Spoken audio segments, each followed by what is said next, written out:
Whoever's responsible for putting the oil filter right here, I hope you step on a Lego. Man, that's the most ridiculous location for an oil filter.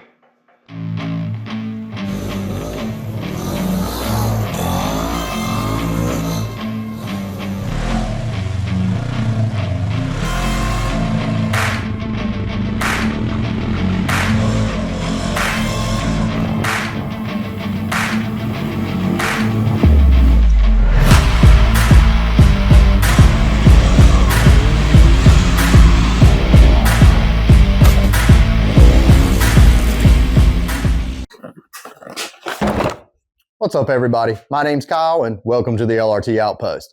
Now, if you're new to the channel, I have a bunch of projects I tend to bounce back and forth between, and y'all just get to tune in and see what I'm working on for the day. In our last video, I introduced our ProXp build here. We got to do a little walk around, and then we took it on a nice little rip around our track here at the Outpost. And we noticed a few things that might need some attention. No big deal, we're going to run through this thing top to bottom, and also I got a few upgrades and goodies I'm excited about, including a little care package we received from our sponsors over at Trailed Brakes. Now, if you're not familiar with Trailed Brakes, they make ceramic and brass brake pads for ATVs and side-by-sides. They even carry some ceramic pads for some motorcycles. And I've been running their ceramic pads on my 900 build for quite a while, and I feel like they are awesome. They seem to stop better than the regular brakes as well. So we're going to do a bit of a brake comparison. The factory setup versus the trailed ceramic brakes and their Ridge Rider rotors. But before we get into any of that, we're going to go ahead and change all the fluids in this thing, spark plugs, get it nice and fresh. So let's get into it.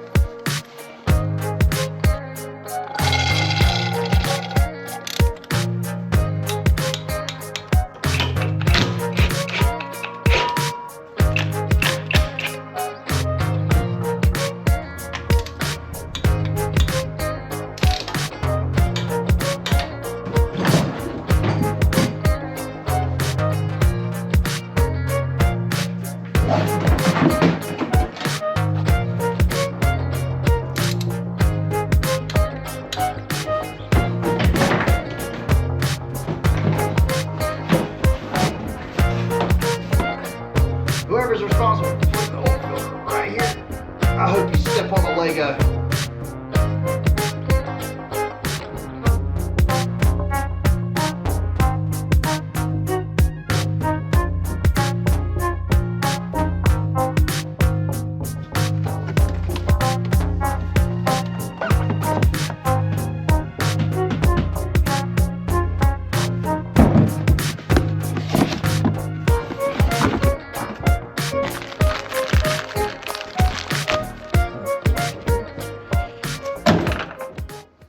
All right, so now we got that knocked out, we're ready for our brake experiment. So we need to establish a baseline on the factory brake setup. So this is my plan.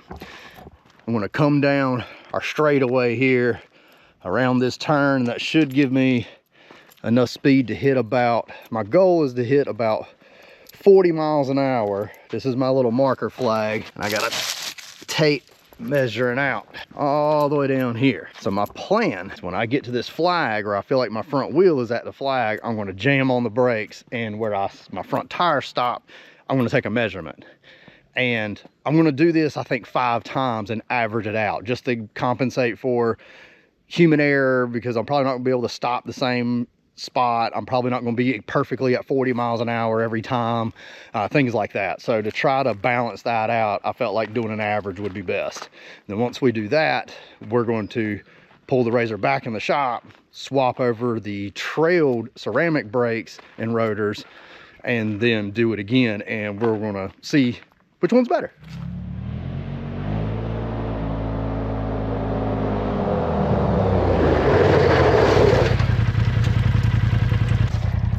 All right.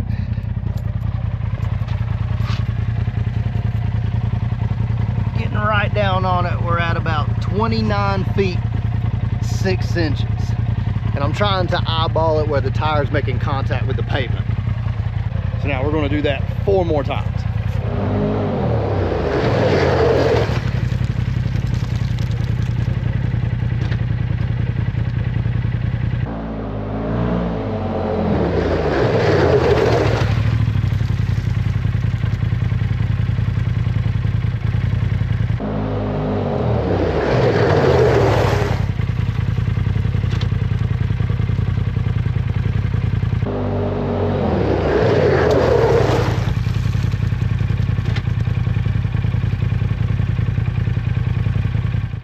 All right, I think that worked out about as well as I could hope for.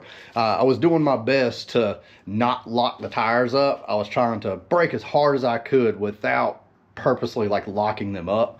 And also my target was 40 miles an hour, but I was typically averaging somewhere between 35 and 40. I wasn't like perfect on 40 every time. So I think averaging it out was a good call over multiple runs. So hopefully that'll kind of smooth out some of those X factors. One thing I did notice with the factory rotors and brake setup was brake fatigue. Every run it took me a little bit further and further to come to a complete stop. So it's going to be interesting to see if the ceramic brakes perform any better. So what we're going to do now is slap on the trail disc brakes and ceramic brake pads, and let's do it again. Now we've already done a brake installation video on our budget build RZR, the 900, with the trailed ceramic brakes. So I'll do a little tag to that video if you want to check it out. The installation process is relatively similar. If you're in the market for any kind of brake pads for your ATV, your side-by-sides, they even carry some for some motorcycles. Like I said, they have really good ceramic brakes. Also, for you mud guys, they have brass brake pads for a lot of units as well. So go check them out. Go see what they got for you. And also go ahead and save yourself 10% off by using our discount code LRT Outpost. And that's only available on the Trailed website. So again, shout out to Trailed Brakes. We appreciate you supporting the channel. So we're going to have two 15mm bolts for the caliper, top and bottom. Go ahead and break those loose.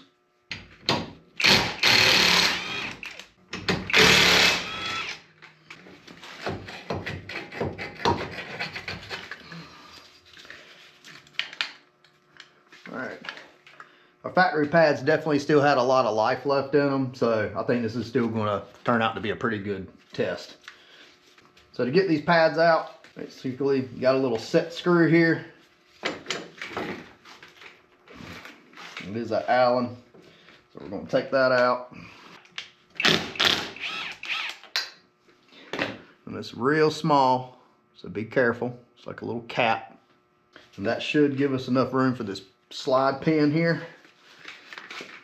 Take your pry bar. This is what I do. You can use C-clamps if you want to, but this seems to work pretty good. Go in between your pads so you don't break any or possibly break any of your ears on your caliper itself. And I just put a little pry bar in here and I just kind of push down on all the cylinders. Alright, once you press all those down, then you should have enough room. This floats here. You can just kind of, should.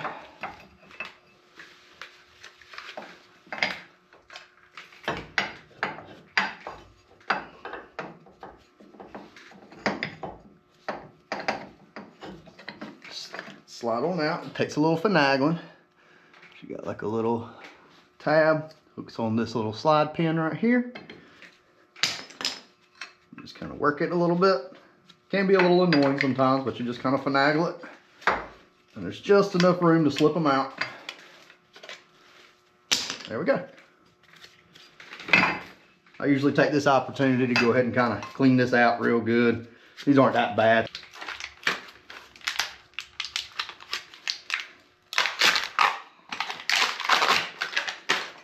Try not to make the same mistake I made on my last brake installation video, but these definitely can't mistake the fronts for the rears because they're different sizes. And you'll just reverse the process. You just slip the little ear over one of the slide pins. Pretty much pick whatever side you want.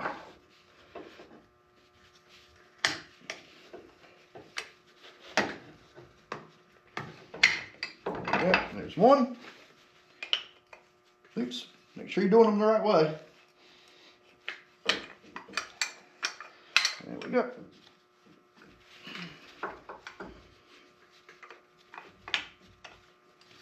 And there's number two. Just like that.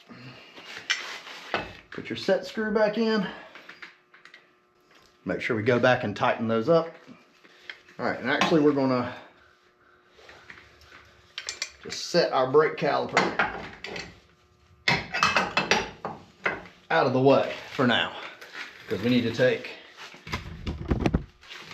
our hub and everything off so we can get our rotor off. And this rotor actually, on the 900, it actually has like little like bolts that hold the rotor onto the hub.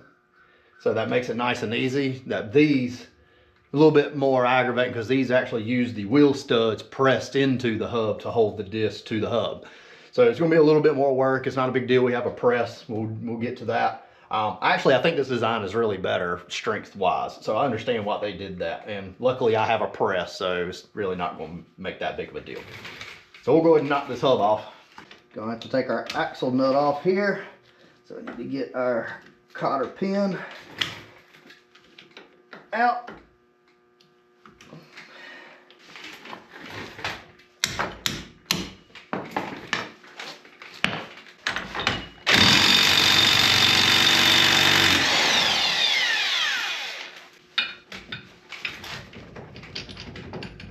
All right, now we're going to go take this to the big shop and press out these studs and install the new disc. So we're at our press and got us a bolt on our stud so we don't mess up our threads. And we're going to press on this.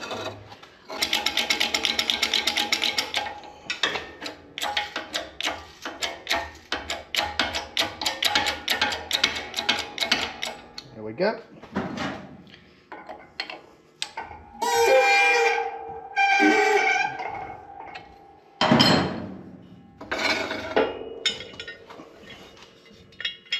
There we go. So we're going to get that off and repeat that for all the other ones. A new disc from Tro.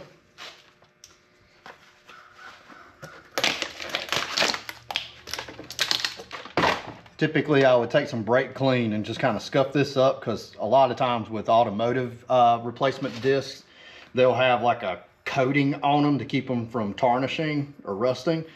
These, I think because they're vacuum sealed, it looks like in those packages, I don't feel any coating on these, so I don't think there's a need to do that. But we do have a recessed head for the studs, so you make sure those go on the right way. So basically, I'm just going to line those up. Drop our stud in until the splines line up. And I could put them back in the press and press them in, but the easiest way I found to do this, or the fastest way I found to do this, is just give them a little tap. I'm not going to set it all the way, I'm just getting it started.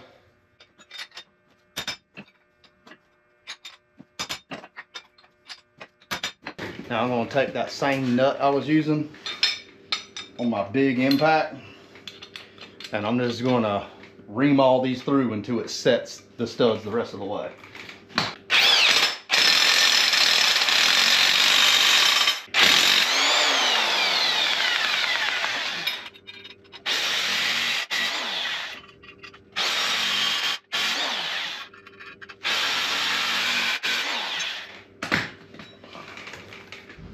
And there we go. Studs are nice and flush. And now we'll reinstall. Okay, so we need to reset that set screw for the brake pads. So you go in, you pump your brakes a few times, get them nice and tight again. And you're gonna come to your little adjustment screw right here. You're going to tighten it. Oops. Other way. Tighten it until it seats. Okay, that feels pretty seated. It's kind of tight. You don't want to tighten it. Okay, as soon as you feel it seat, then I'm going to try to watch my ratchet here. And we're going to back it off 1/2 turn. Like that. And that'll set your pads. So now we're going to repeat the process on the rears and test these out. So with the ceramic pads, you have to do an embedment procedure. You really should do that with any new brake pad anyways. But we got that done. So I pulled the wheel off just to check everything. Everything looks good. And if nothing else, I mean, dang if those rotors and pads ain't pretty up there. but they at least look nice. So we're gonna throw the wheel back up here, torque it down, and set up our experiment again and see how they compare to the factory brakes. All right, so we got our experiment set back up. So we're gonna do our first run with the ceramic brakes and trail discs.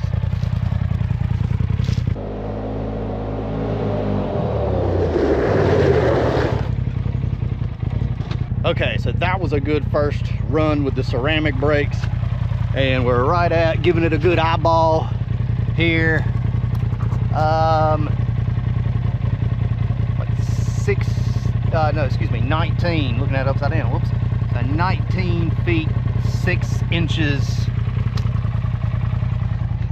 I think that was quite a bit shorter than the others. Let's see if it can keep that up for the next 4 runs.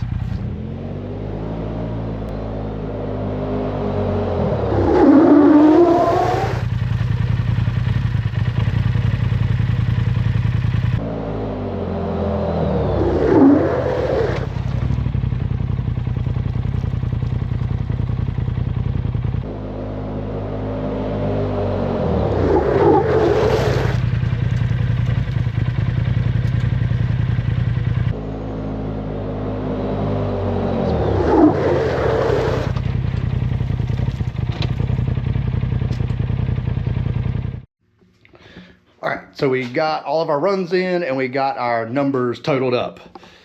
So what I did is I took all my measurements and converted them just to feet. So just for example, 29 feet 6 inches is 29.5 feet. So that way it'd make me average out a little bit easier. I mean, just glancing at this, you can kind of already look at, there's a pretty clear winner here. But what's interesting on the trail brakes, my numbers are a little bit kind of all over the place, because 100% those ceramic brakes, I'm not just saying this, they grab way harder than the factory ones, and I was finding it hard to lock the tires up. So like this 28 footer right here, I think that's a little bit of an X factor, because I locked the tires up on that second run and the RZR actually kind of slid a little sideways. But I counted it, but I was having a lot harder time not locking the tires up, so I was sliding a lot more on the tires instead of like threshold braking, I guess is what you call that. But as you can see, we have a clear winner here. Average of 34.43 feet stopping distance on the stock setup. Average of 23 feet stopping distance with the trailed setup. They definitely did not fatigue like the factory ones, so overall, huge improvement. I've always felt like the trail brakes stopped a lot harder, but now we got it all wrote down, so that means it's all scientific and everything. So, I mean, we have proof. So make sure you go check them out, see what they got for your unit. Visit the website at trailed.com. Go ahead and save yourself 10% off with my discount code LRT Outpost at checkout. Again, huge shout out to Trail Brakes. I appreciate you guys sponsoring the channel. We're a super small channel and they jumped on fairly early, and I just can't thank them enough for their support. Now we got some more things coming for our ProXp build. Our next step is we're going to tackle the pesky clutch issues. These early Polaris Pros, 2020 through like 2022, I think maybe even early 2023 models, had a lot of issues with the clutches. They were just garbage, so we're going to address that next. So if you want to follow along on this project as well as everything else, make sure you go ahead and hit that like, hit that subscribe for me. I appreciate everybody that takes the time to watch my videos. We get a bunch of people that view and you aren't hitting that subscribe. So if you enjoyed this video, make sure you hit that like, hit that subscribe for me. It really helps the channel grow, and I really have a lot of fun doing this. But that's going to do it for this video, and I'm going to catch you guys in the next one.